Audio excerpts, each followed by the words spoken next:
కాలా జామున్ చేద్దామా? Welcome to Mangavarada channel. ఇప్పుడు ఒక బౌల్లో 2 packets MTR gulab jamun powder వేసుకొని 1/2 టేబుల్ స్పూన్ బేకింగ్ సోడా వేసి కలపండి. 1 గ్లాస్ గోరువెచ్చని పాలు తీసుకొని కొంచెం కొంచెము కలుపుతూ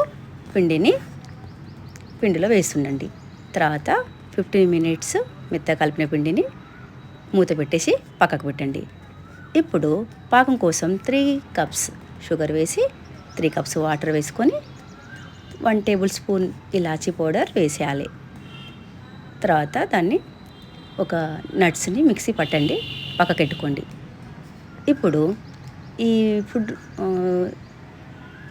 ఫుడ్ కలర్ వేసి, ఫుడ్ కలర్ రెడ్ అయినా పర్లేదు, ఆరెంజ్ అయినా పర్లేదు వేసి అందులో కొంచెం నురుగు వచ్చేసి తీసేయండి. ఇప్పుడు వీడియోలో చూపినట్టుగా పిండిలోని ఒక సగం పిండి తీసుకొని దాంట్లో గ్రీన్ కలర్ ఫుడ్ కలర్ వేసి కలపండి. అలా నీట్గా కలిపి కొంచెం గీ ఉంటే గీ కలిపేసి చిన్న చిన్న పూర్ణాలుగా చేసుకోండి. పిండి ముద్దలు చేసుకునేవి పక్కకెట్టేసేయండి.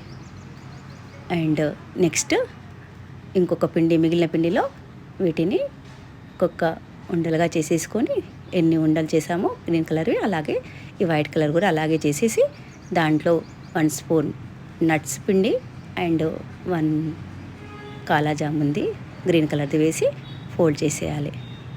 అలా ఫోల్డ్ చేసి ఈక్వల్ టు రౌండ్ షేప్ కాకుండా కొంచెం సిలిండర్ షేప్లో వస్తే మనకు కాలా జామున్ లేక నీట్గా షాప్లో చూసినట్టుగా ఉంటుంది. పాకంని జాలితో వేసి పక్కకు పెట్టేసేయండి.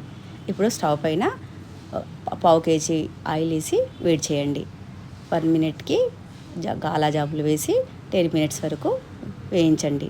ఇప్పుడు తీసి వాటిని పాకంలో వేయండి. అంతే. Thank you for 500 subscribers.